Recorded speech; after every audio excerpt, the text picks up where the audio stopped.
দুর্গাপুর পুরসভার নতুন প্রশাসক হিসেবে আনুষ্ঠানিকভাবে দায়িত্ব গ্রহণ করলেন জেলা শাসক এস পন্নাম্বালাম। বুধবার পুরসভায় এসে তিনি কমিশনারের সঙ্গে গুরুত্বপূর্ণ বৈঠক করেন এবং প্রশাসকের চেয়ারে বসেন। এদিন তাকে সংবর্ধনা জানান দুর্গাপুর পূর্বের বিধায়ক চন্দ্রশেখর বন্দ্যোপাধ্যায় ও দুর্গাপুর পশ্চিমের বিধায়ক লক্ষণচন্দ্র ঘরুই। দায়িত্ব গ্রহণের পর নবনিযুক্ত প্রশাসক জানান, পুরসভার বিভিন্ন ওয়ার্ডে দীর্ঘদিন ধরে অসম্পূর্ণ পড়ে থাকা উন্নয়নমূলক কাজগুলিকে দ্রুত সম্পূর্ণ করার ওপর বিশেষ গুরুত্ব দেওয়া হবে। পাশাপাশি নাগরিক পরিষেবা আরও উন্নত এবং গতিশীল করতে একাধিক কার্যকর পদক্ষেপ নেওয়ার আশ্বাস দেন তিনি। জানা গিয়েছে, চলতি সপ্তাহে শনিবার দুই বিধায়কের সঙ্গে পুরসভার চলমান প্রকল্প, রাস্তা, পানীয় জল ও নিকাশি ব্যবস্থা নিয়ে বিস্তারিত আলোচনা করবেন এস পন্নাম্বালাম।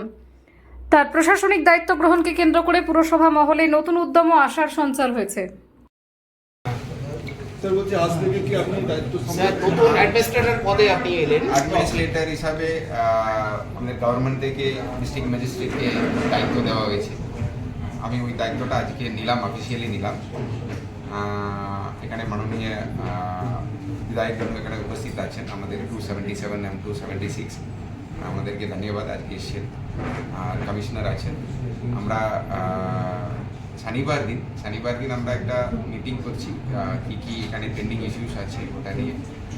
আর এখন প্রথম উদ্দেশ্য হচ্ছে আমাদের যে কাজগুলো, মানে যে সরকারি পরিষেবাগুলো, যেটা সার্টিফিকেট আর বাকি যেটা এখানে বেসিক সার্ভিসেসগুলো যেটা আছে ওটাকে স্ট্রিমলাইন করা, দ্রুত করা, ওটা আমাদের উদ্দেশ্য। সেকেন্ড, গরমকাল আছে, পানীয় জল নিয়ে যেখানে অসুবিধা যদি থাকে ওটাকে আমরা ঠিক করতে হবে, এটাই উদ্দেশ্য। বাকি যেখানে কাজ আটকে আছে ওটা আমরা দ্রুতভাবে করব, যেটা আমরা সপ্তাহে মিটিং করে যে দপ্তরে কাজ আটকে আছে ওটা আমরা টেক আপ করে করব।